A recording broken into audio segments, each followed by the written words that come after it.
You're listening to Bootstrap Bossin by James Alexander, a mini-series showcasing some successful Irish bootstrap businesses. You won't find these CEOs perched on rooftops, smiling for a press release. They're in the engine room, making the hard decisions to achieve sustainable growth.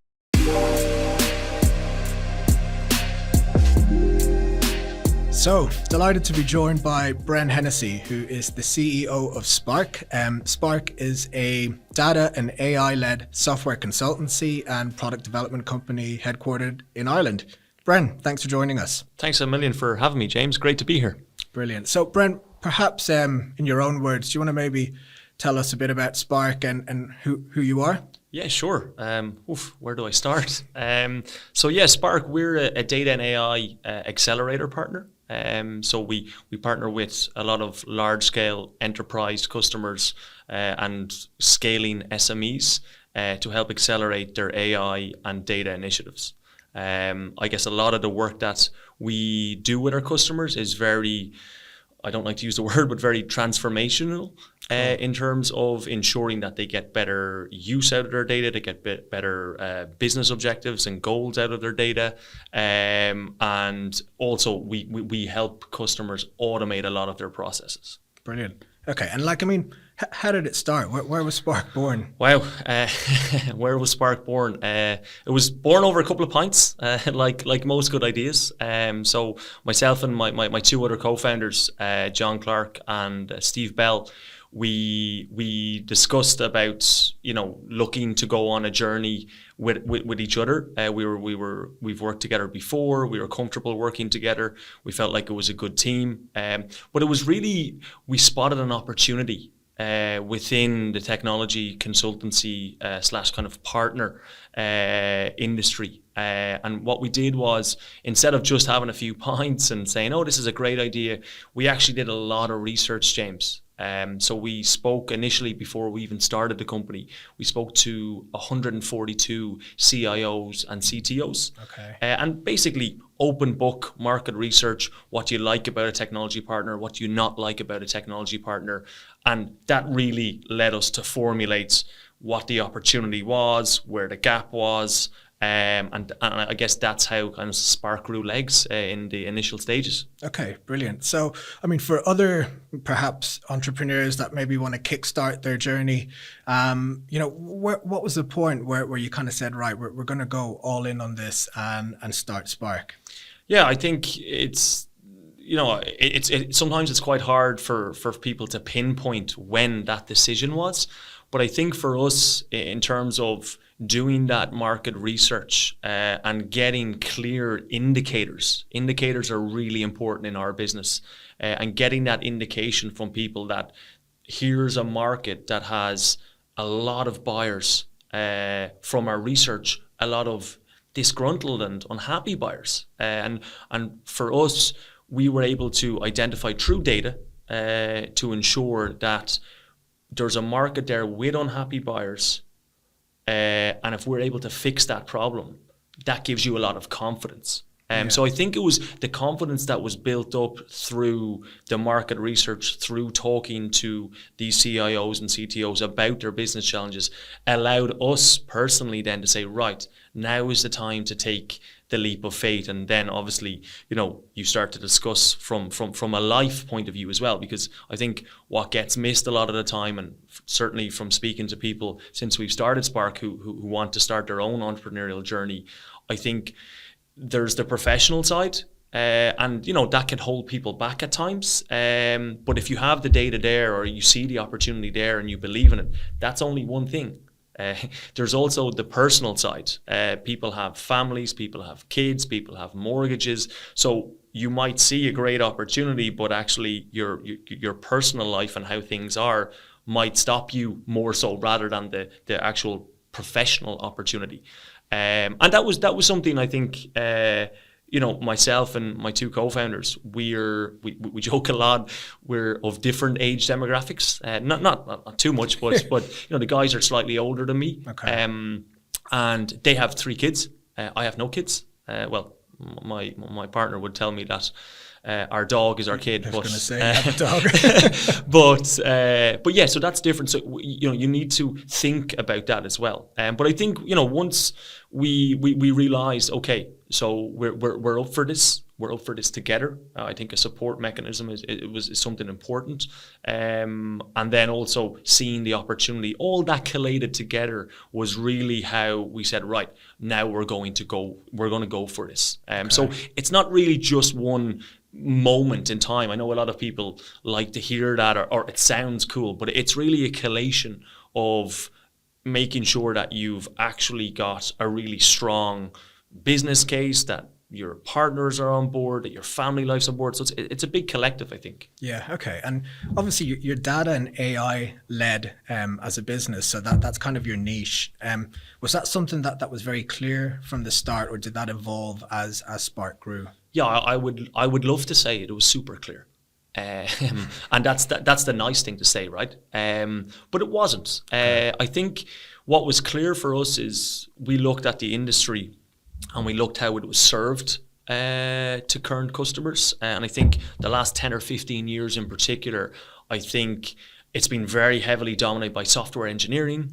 If we looked at the trends, and again, back to the research of speaking to people, if we look at how organizations of all different shapes and sizes are, trying to move forward, a lot of things are very data led. And I think data engineering, ML ops, AI, that's really where we see the current and into the next 10 years. So I think there's an evolution there. So it was certainly something that we were aware of. I think in our initial early hiring, I was quite conscious of ensuring that we brought very data-focused people into the business. Our CTO in the early days, in particular, being one of those people. But as a business who started out bootstrapped, for us it was about feeding mouths in the first 12 months. That's the reality of the situation. So you take on work that maybe isn't in the long-term strategic plan, but also taking on that work taught us really good lessons in terms of customer segment we wanted to get into, maybe customer segment that we wouldn't go towards moving forward, and that helps you formulate your ideas and maybe crystallizes your ideas of, actually no, we do want to go down this niche. And I think for us, what was important was we didn't want to be all things to everyone. So, probably about, I would say 6 months in, we were quite comfortable in knowing, okay, so where's our niche? Where's our core team skill set? What do we want to be known for? Where are the biggest problems that our customers are facing? So a lot of the time, I think people, everyone talks about listening to your customers. I don't think a lot of people are very effective at listening to their customers. So they hear what the customers are saying, but sometimes it's very hard to lean in on that and say, well, tell me a little bit more about that problem. Because someone can say a generalized statement and, you go off and say, right, so this person told me this and there's a grand plan now and let's focus on that. Yeah. But you have to lean in a little bit harder, which can be uncomfortable at times, particularly for us as, we were new to the market back then. People didn't know us, they didn't know our brand. A lot of people, I think, gave us an opportunity based on us as people. We leaned on our relationships from the past. So it really depends, but I think for us, it's very much about leaning in and ensuring that we're very, very focused on getting data from all aspects. So it's from our customers, from our people, and then making a decision from there. Okay. Because the reason I ask is you've been, 2 years now, you've been in business. Your growth really, it's been phenomenal in that time. I think you're over 50 people.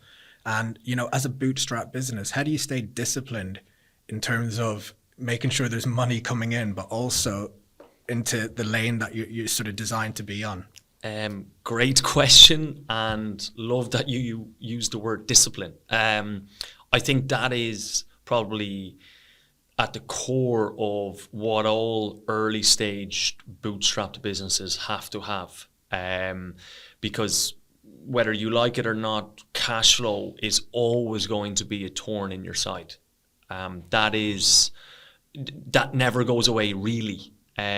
So for us, being very disciplined and on ensuring that, you know, we don't get too far ahead of ourselves, that we ensure that we're being quite prudent in terms of, like in the early days, I remember a funny story that me and one of my co-founders, we had an argument on. We signed up to Zoom. I think at the time we might have bought, I think it was 15 licenses. There was probably only 5 people in the business. This was right in the middle of COVID as well. Right in the middle of COVID. And again, we joke about it today, but you know, as a bootstrapped business, like when we're looking at subscriptions or software or whatever we need to have in the organization to support our people, unfortunately, it kind of like, it's a bit of an oxymoron, but we actually have to pay more money for a lot of subscriptions, in terms of, usually it's like, okay, so it costs X amount if you pay up front, it costs Y if you do it over 12 months. And obviously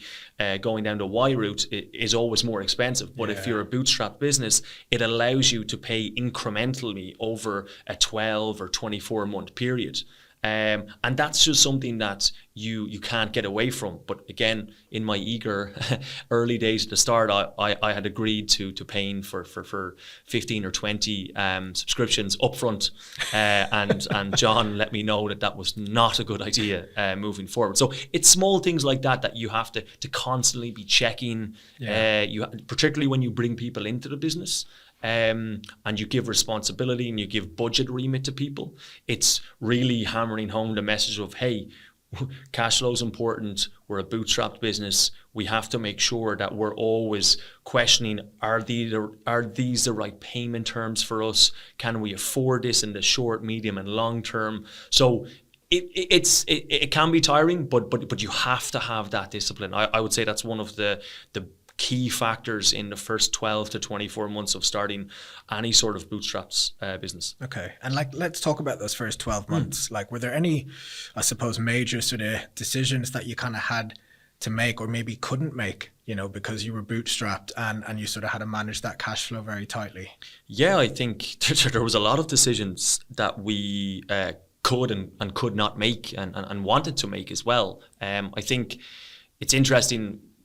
In the first 12 months, probably 18 months, when we were in the moment, I always felt that we were moving at an extremely fast pace. We were making decisions that we were a little bit nervous upon.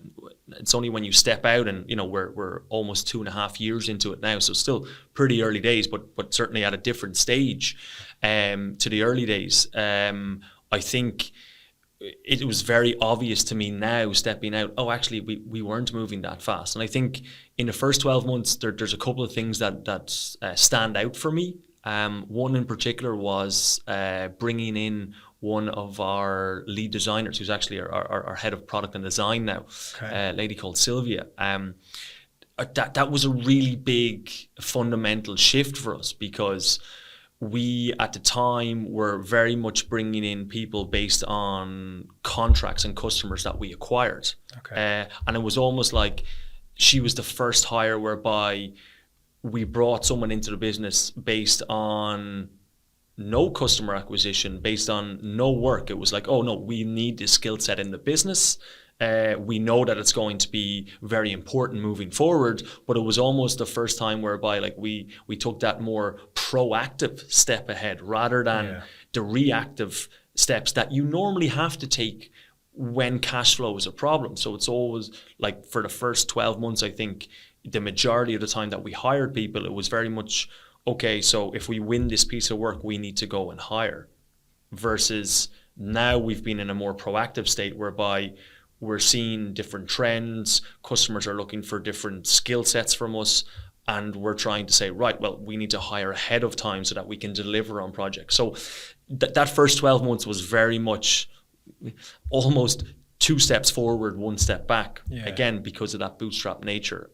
And did it get easier? Like, you know, obviously with Sylvia, who you mentioned, did the next proactive hire become less daunting for you?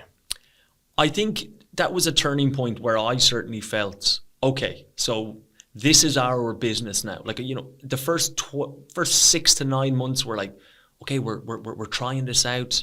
We're seeing if this is something that's going to work. Whereas that really solidified, okay, this is working.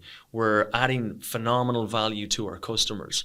We are, making sure that we're bringing a lot of value to our customers, which is a super important thing for me, and probably something I'm quite critical in our industry that it lacks. It lacks being very customer centric. Okay. I think historically, if you look at the majority of technology consultancies or consultancies in general, their business model is phenomenal for them. But if you look at the customer loses out a lot of the time. So again, that's one of maybe the founding reasons why when we did that initial research as well, being more customer centric was a big theme with these people who we were speaking with, to say, okay, we need to change that. And by changing that, you also have to educate people. And I guess, back to your original question of the first 12 months and how, what lessons we learned. I think it was a learning process as we went, and you're making decisions on the fly, you're context switching on the fly, but it all has to be done with backed up data. Because again, it's, you're going with gut, which if you don't have data, it's very, very dangerous thing to do as a bootstrapped business. And then it brings back to your core question earlier on of discipline in the first 12 months. So yeah, there are a couple of examples of, the first 12 months I was like, okay, so now we're really starting to put the wheels in motion to building something a little bit bigger than maybe what we expected initially. Yeah, okay. So it sounds like you went from, sort of self-funded to customer-funded almost, I'd say quick enough, quicker than a lot of bootstrap businesses could. Did you explore what funding was available to you in Ireland at any point, or was it just, let's just get customers and get revenue quick? I think, yeah, we did explore. I think Enterprise Ireland, who, they offered a lot of supports for different startups at different stages. And I think one of the things that we found in the early days, particularly the first 12 months, is we didn't qualify for a lot of the supports. Again, a lot of the supports tend to be a young company who has shown 24 to 36 months worth of annual reports, accounts, turnover, headcount, etc., etc. So we certainly went down that route, but we got constant feedback that we didn't qualify for a lot of those supports. And I think in the early days, maybe we were surprised a little bit that we didn't qualify for anything really. And I think now looking back, it's probably something that I still scratch my head at as okay, why didn't we qualify for those things? I think if I was to look, the funding options that we looked at, they're incredible, regardless of what avenue you go down. I feel like they're incredibly labor intensive, and there's a lot of energy that needs to be put into it. There's a lot of people that you need to speak to, a lot of forms that you need to fill out. And again, when you're moving at a pace and you're trying to be in the business and move the business forward, I think with getting that feedback, it just forced our hand. Okay. And we said, okay, so now we need to be actually customer funded. And I think we're very fortunate in Spark that in the early days, we did land a big customer. And we did land a customer who I would have said that they went with us through our previous reputation rather than what we actually delivered in Spark. And I think that is, I think a lot of startups, they lean on relationships, and that can give you a catapult. It certainly gave us a catapult. But I've spoken to a lot of young founders in particular in the preceding 2 years. And I think one of the things is some people, they feel a bit uncomfortable asking for help. Like, for example, for us, I was very direct with the customer. I said, if you go with us, you will not regret it. But again, it was based on no data. Yeah. There was no data there for me to say that. But the team that we had put together, some of the stuff that we were building internally, the area that customer sat in and our knowledge base of that area, gave me the confidence to ensure that we would deliver value, which we did. But as I said, it was something whereby it was almost like, hey, take a chance on us. I promise you won't regret it. And again, sometimes people ask that question and the customer says, hey, I'd love to, but I just can't take the risk. This customer took the risk and thankfully it paid out for Spark. Yeah. And like just also on the funding piece, I mean, have you received any funding from, say, Enterprise Ireland or any local enterprise office here in Ireland to date? We have in recent months we've got our first, I would call it, piece of support, which is it's a key hire initiative. So I think it's an initiative whereby we get supported by somebody helping us, Enterprise Ireland helping us pay a percentage of someone's salary for the first 24 months, I believe.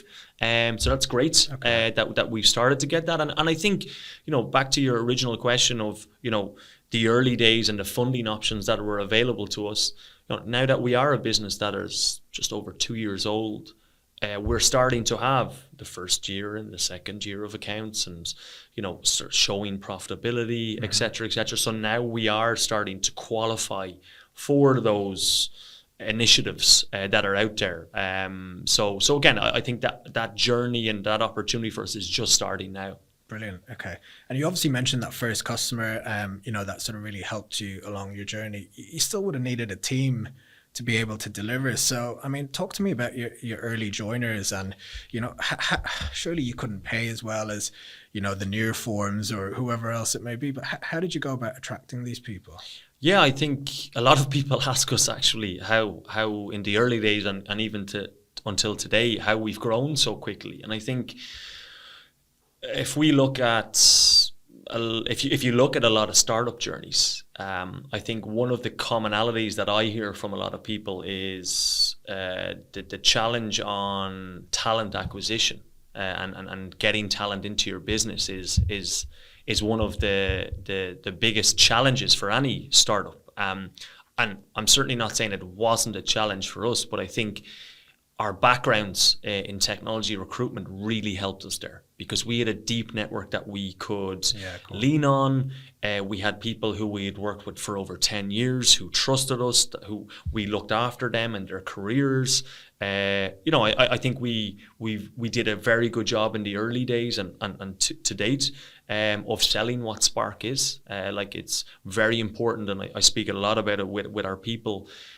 We're looking to build a future-proof company. So not a company of yesterday or not a company of today, but a company actually that's future-proofed. And that means changing a lot of things that a lot of companies do. And I think, COVID's an interesting one in terms of how the whole world has pivoted away from, co-location working, on-site, on-premise, to a more hybrid working world, or for some people, a complete remote working world. And I think for us, regardless of COVID, we probably would have got a few more paper headlines about us. But I think regardless of COVID, we always would have started out Spark as that hybrid model. And I think attracting talent wasn't a challenge for us, and we speak internally about it as it was almost our unfair advantage because we had that background that we could lean on. And again, though, you're talking to people and saying, take a chance on us. Come to us. We can't pay you as well as others. We don't have the benefits like maybe your current employer or the people that you're interviewing for. But again, I think business is human to human, and if you're able to tell a compelling story, an exciting journey, with pragmatism, not getting too carried away. I would call us a very pragmatic company in our approach. Again, being very data heavy means you're very pragmatic because the evidence is always there in front of you. So I think that resonated with a lot of people in the early days, and certainly we definitely tapped out our networks, so to speak, to be able to attract that talent early days to deliver on some of those early projects that you mentioned. Nice. So look, we've talked about obviously the hard parts of bootstrapping. Let's talk about the good parts. You know, you're a founder-led business. What's that like?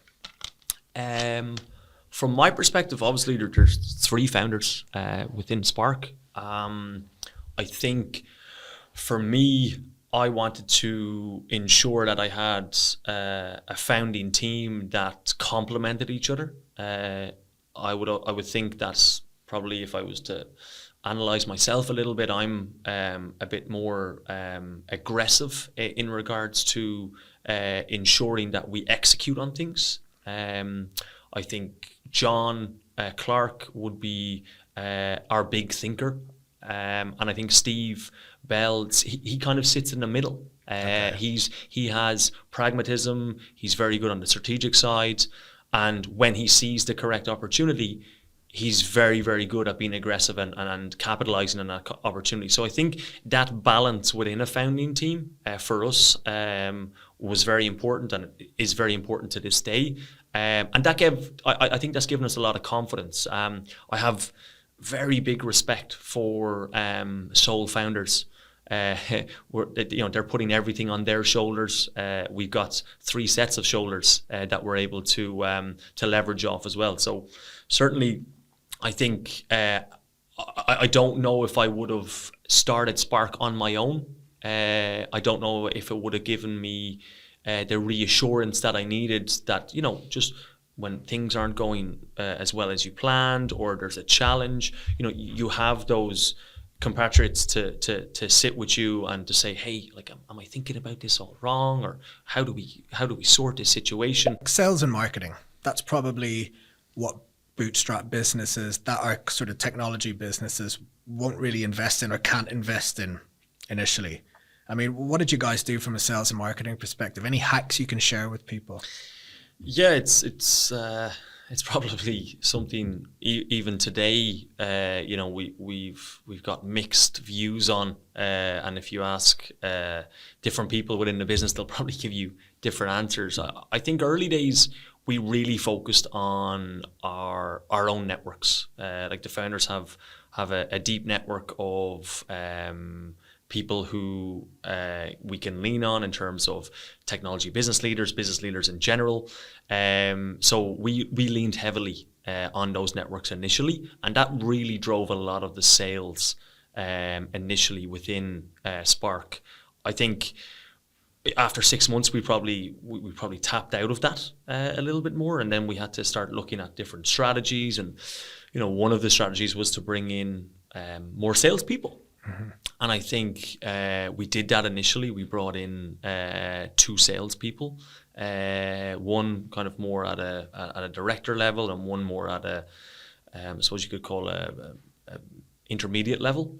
And again, software sales or the type of sales that we're involved in, the process is quite long. You're probably looking at a sales cycle of between 3 and 12 months, depending on the size of the customer you're trying to get into, the barriers for that, procurement, all that type of stuff.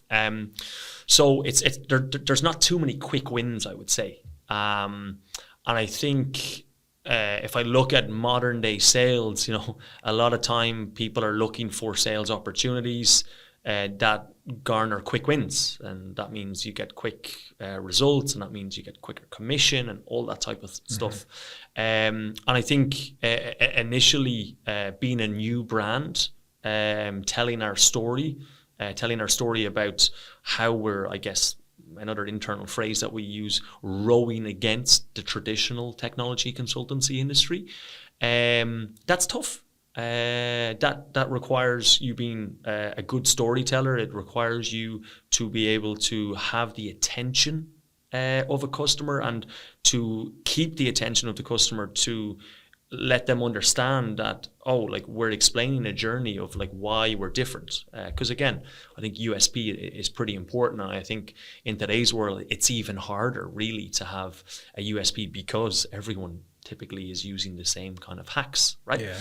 And I think that was challenging initially. And again, like any startup, There were some people who really found it challenging and others who excelled at it. But I think it's probably something whereby now that we're more of an international business and have customers in the States, in Canada, Spain, Europe, Germany, it allows us to look at different sales and marketing type activities. And I think after 6 months, we had to look at, building outbound campaigns, building inbound campaigns. And I think we're still looking at that today, and we tweak it on a monthly basis. I think one of the things whereby as a bootstrapped business initially, you typically for sales and marketing, particularly marketing in our case, it's very hard to set aside a budget for marketing. And typically when you say things like that,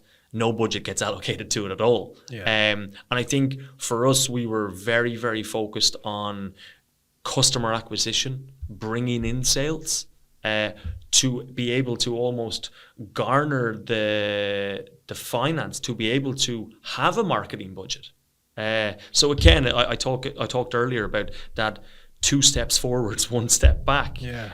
That's a perfect example of how we didn't have the marketing budget to implement a marketing budget. So the only way we could possibly do that was to get more sales, have more customer acquisition, land more projects. And then from there, you can then start to say, okay, so now we have a little bit of extra cash. How can we deploy that? Yeah.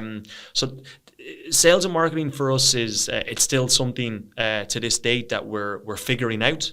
And I think it's a challenge. Particularly, I think a lot of people recognize that selling is very different post-pandemic. And I think a lot of conversations go on remotely.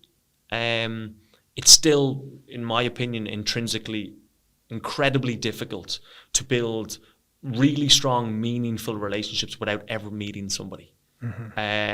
And that's something that, we're trying to ensure that we don't just have relationships remotely, that we're very customer facing. We like customers to come into our offices. We like to go to customers' offices. We like them to be able to have face-to-face time with us, and vice versa as well. So that's an evolving challenge. But to answer your question, do we have any hacks? Like for us, our hack was really just to leverage our network. And sometimes that's not as easy, James, as you would think, because again, sometimes you're leveraging a network whereby you've built up personal relationships with these people and you're asking them, hey, could you give us a shot with you guys? We think we could really help you. Like that can be tough as well. But certainly from our point of view, that was the quickest way for us to really start to be able to, I suppose, scale as a business. Yeah. And then in terms of hiring, how do you, there's a balance, I should say, between getting the right person, but also someone that can hit the ground running. And when you started off, and I know you're hiring in Spain, you've got big operations there. How do you ensure that you're hiring the right people, based on your values and stuff like that? I think for us, and I say this a lot actually when we speak to people during interview processes, I like to think that it'll be hard to find a more transparent company than Spark. And I think when you're a startup, when you're bootstrapped, I get the pressure of having to sell the dream to a candidate. I understand that intrinsically. But we sold reality. And I think some people walk away from the reality that we sold, and that's totally fine because it almost answers the question for us, oh, that person probably wasn't for us at this stage. Mm-hmm. But for selling reality, and when people connect with you on, oh, okay, so this is what it's going to be like. There's going to be an expectation of hitting the ground running. There's going to be an expectation of a lot of context switching. I think one of the interesting journeys that we've gone on is context switching can kill technologists. They really like to focus on the task in hand, and having Bren in the office saying, hey, Bob, come over here for a second. I've got a great idea. That can really kill their momentum. Okay. And we've a very transparent culture. I've been called out on that, and they'd have no problem in saying, Bren, please don't do that again. I was in the middle of something really important and I lost my focus. So I think selling reality for us is something that we did really well at the start, and we continue to do as well. And I think from our backgrounds, we've seen companies who've done a phenomenal job of acquiring talent. We've seen other companies do not such a good job of acquiring talent. And I think for us, it would be remiss of us to not bring that knowledge base of how we've seen what works and what doesn't and implement it into Spark. So again, back to, I guess, what I said earlier about that unfair advantage of knowing I guess how to sell. And while selling, a lot of companies think selling the dream is great, and then someone turns up on a Monday morning and actually it's like the opposite of what they were sold in an interview. We sold what it would be like on a Monday morning, and people didn't have a shock then. They had the expectation, okay, so these guys were pretty honest with me, and it's actually turning out to be the reality. And then you start to build a culture of trust, of transparency, and that kind of snowballs then when you have new joiners ask people who've been there for a while, what's it like? They told me this in the interview. Is it actually like that? Yeah, okay. And I think we've done a pretty good job at doing that. Brilliant. And I suppose, we've talked about your numbers, revenue-wise, strong revenue, profitable very early on.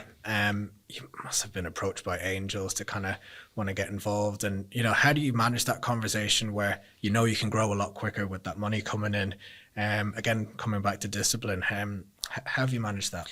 Yeah, I think it's something, again, as a co-founding team of 3, it helps. I think we have different skill sets, different experiences, and certainly from an investment point of view and angels approaching us and even private equity approaching us as well, I think it's always good to be able to, I guess, divvy out that work. And I would have said in the early days in particular, probably, we didn't really get...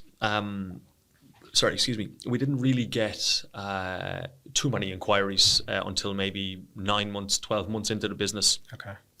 When people started to see our numbers and know our name and look at the amount of employees that we were onboarding, etc. I think it helps having someone who puts their hand up and says, hey, I'll take the reins on that. Because again, I think back to your earlier point in regards to funding, having these type of conversations with angels and private equity, they're time consuming. They require a lot of time, a lot of input from different people. So having someone on the founding team who says, hey, I'm going to look after that, really helps others to say, right, cool, I'm going to look after this area of the business. And of course, then they report back and say, right, there's an opportunity here. Do we like what this opportunity looks like? Do we want to enter that conversation? Because something that we talk about internally in Spark, but also with our customers, is total cost of ownership.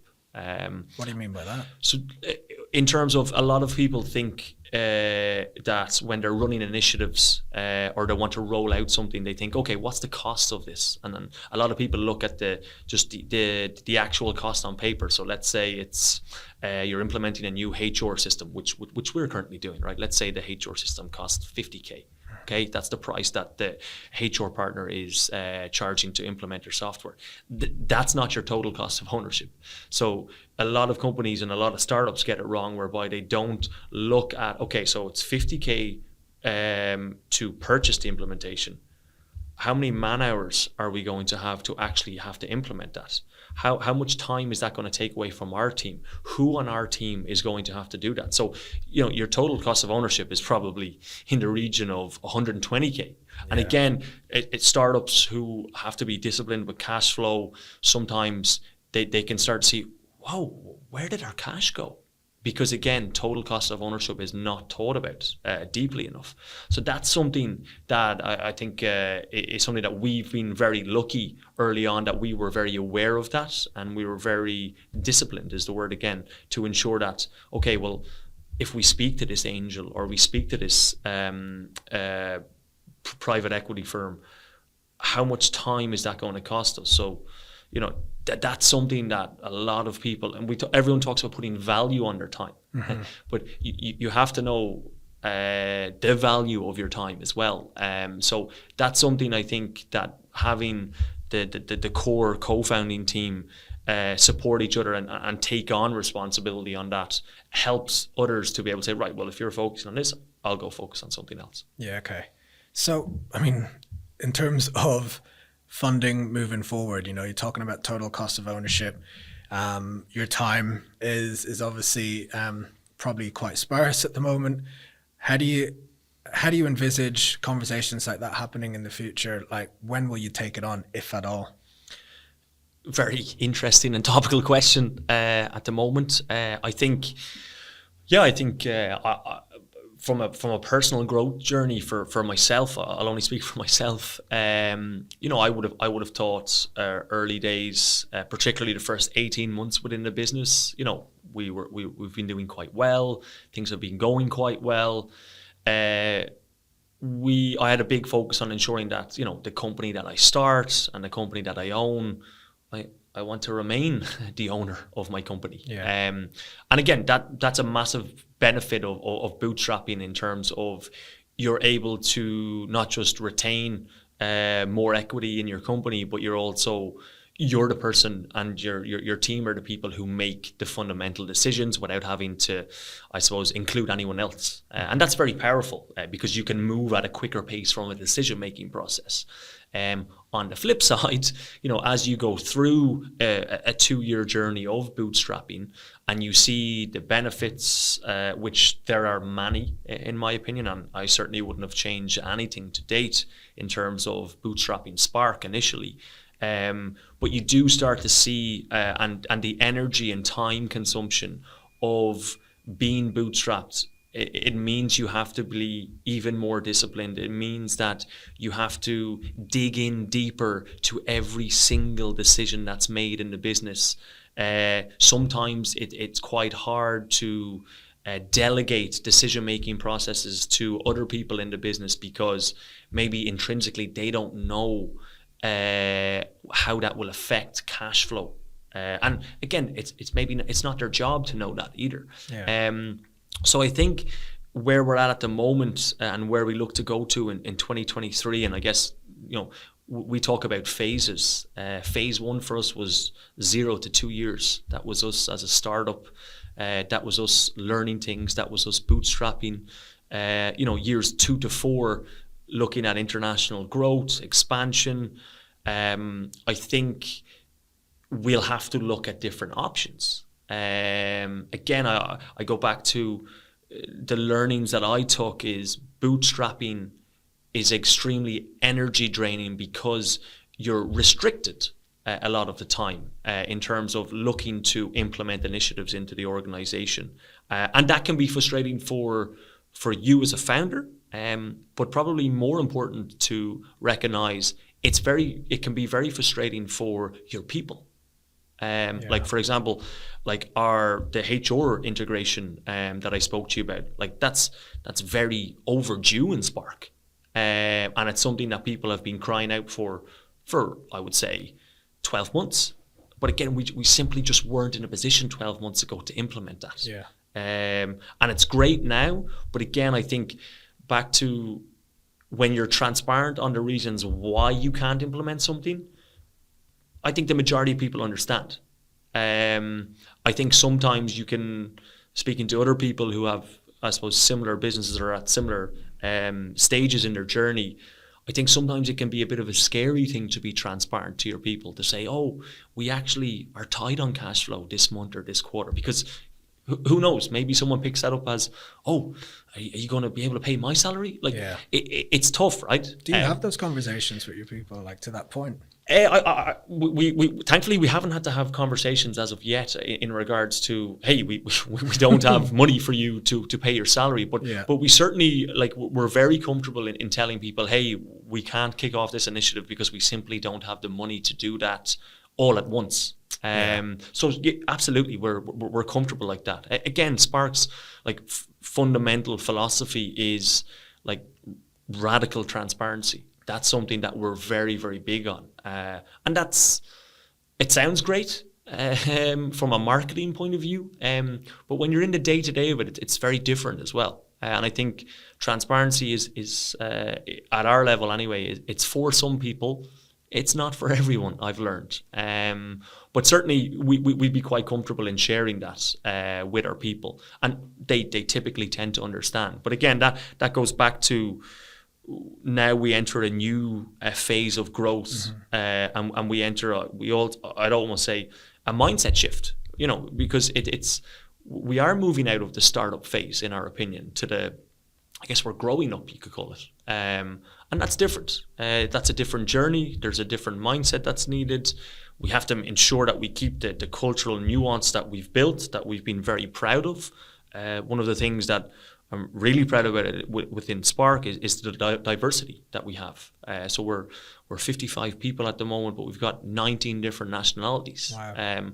And that's something that it's been very purposeful that we have 19 different nationalities, and diversity at all is something that is extremely important, and it's something that if I look back in my own career, I had a lot of diversity of thought in two companies I worked for, and there's two other companies I worked for where there was no diversity of thought. Everyone around me was the same as me. Everyone around me went to the same school, had the same upbringing, the same mindset, and your evolution of learning, in my opinion, slows down when you're in those type of environments. So that's something that's very important for us to ensure that diversity of thought is something that is seen as a really good thing from a growth perspective. So that's something I think that we will bring with us. But I think for Spark moving forward, I think certainly conversations we'd be very open and are currently having with different financing mechanisms, options, investors. That's something that we have to be open to. Because again, I think we have the data now after having a 2-year period of looking at the pros and cons of bootstrapping and weighing up the option to say, right, well, if we want to move at X pace, we may need to look at a different course here. And that's also exciting as well, right? Yeah. So it's not off the table now anyway? No, I don't think it's off the table. Yeah. Obviously, I think there's a lot of commentary in terms of global markets, an impending recession in certain areas of the world. That will be something that we're aware of as well. And again, to go back to prudency, I think as a bootstrapped business, we need to make sure that we're making prudent decisions for the business to be successful, over this next phase of growth, but also with the economic headwinds that look like they're about to come in as well. So again, it's certainly something that we will keep open to. But we're certainly not defined by it. And if the last 2 years have proven anything, it's certainly proven that you can build a phenomenally successful, profitable business being bootstrapped. It's just, again, a lot of small businesses, when they start out whereby some people want to start a business and it's just a lifestyle business, and it really supports their lifestyle and they can have a great life. And I think that's fantastic. That's not something when we sat down and started Spark that we wanted to achieve. We wanted to achieve a business of phenomenal value, and with that value to both ourselves and our customers, that will take us into different directions and give us different options. Brilliant. So let's talk about the vision now. What's the plan? You've talked about your first 2 years, and that's ticked, that's done. What's the next 2 years look like? Yes, it's funny that you asked that question right in the middle of probably the whole world having strategy season, and it's something that we're currently talking about and evolving our thoughts on as well. But I certainly think from Spark's perspective, I think us becoming a more global business is definitely something that I would see in the next phase of growth in the next 2 years. I guess something that's quite unique about ourselves is we're not only a data and AI consultancy, but we also build our own internal products. Yeah. So we've got a very innovative internal product mindset. We're currently in the middle of building out a couple of products and toolkits that we think can help accelerate ourselves internally, but also can help accelerate our customers. And I think that will play a bigger role in the diversity of revenue, in how that revenue comes about, how we sell those products. So I certainly think that will be something that will definitely change in the next 2 years. And I guess the monthly reoccurring revenue model will certainly come into heavier play within Spark's modeling. And I think that's definitely a fundamental change for how the first 2 years have gone. I think from a strategy point of view, we want to be known as the data and AI partner for companies globally. So when people want to evaluate their data, they want to get more out of their data, they want to monetize it better, they want to have a better understanding of contextualizing their data. Like we've been amazed by speaking to companies how undereducated they are on understanding what their data means, what their customer segment means, what their customer segment are telling them, what their consumers are telling them.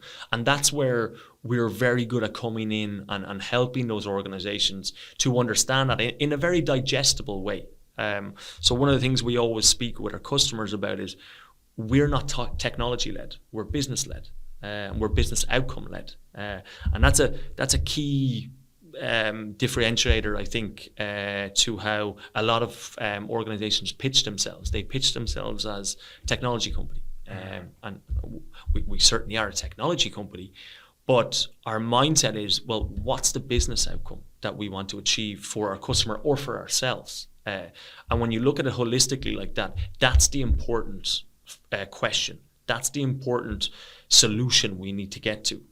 It's quite irrelevant what technology we use to get there. Technology is simply just an enabler for a business problem. And again, that's something I think as we grow into the next 2 years internationally, working with different customers in different areas and regions, like we see ourselves as data experts and AI educators. And why I say that is because I think AI is an interesting area. I think it's very, people like to throw the word around a lot because it's cool and companies feel like they need to be using it. In our experience, a lot of companies aren't even at the phase whereby AI is necessary for their business. Actually, automation is necessary for their business. And I guess AI automation is the first step towards AI. But again, when you have a remit from one of your C-suite to say, we need to implement AI into our business, that's not always the case. And I think educating customers and companies on what is the best use case for whether it be automation or AI or extracting data or contextualizing data, that's where we bring phenomenal customer value. And that's where we feel like we have an edge over our competitor as well. So I think that will be something that we double down on over the next 2 years in particular. So Bren, you're 65, you're retired, maybe 70. Looking back on everything, what would success kind of represent to you? Within Spark? Yeah. Okay, a good question. I think for me personally, one of the key driving factors as to why I get up in the morning every morning, and people will probably roll their eyes when they hear this, but like I'm one of those annoying people who bounces into work. Like even if I'm in Dublin and it's pissing rain and it's dark and it's 9:30 but it looks like it's 6:30, like I'm so excited to get in, because for me I say this internally, I joke about it a lot. Like I work with way smarter people than me.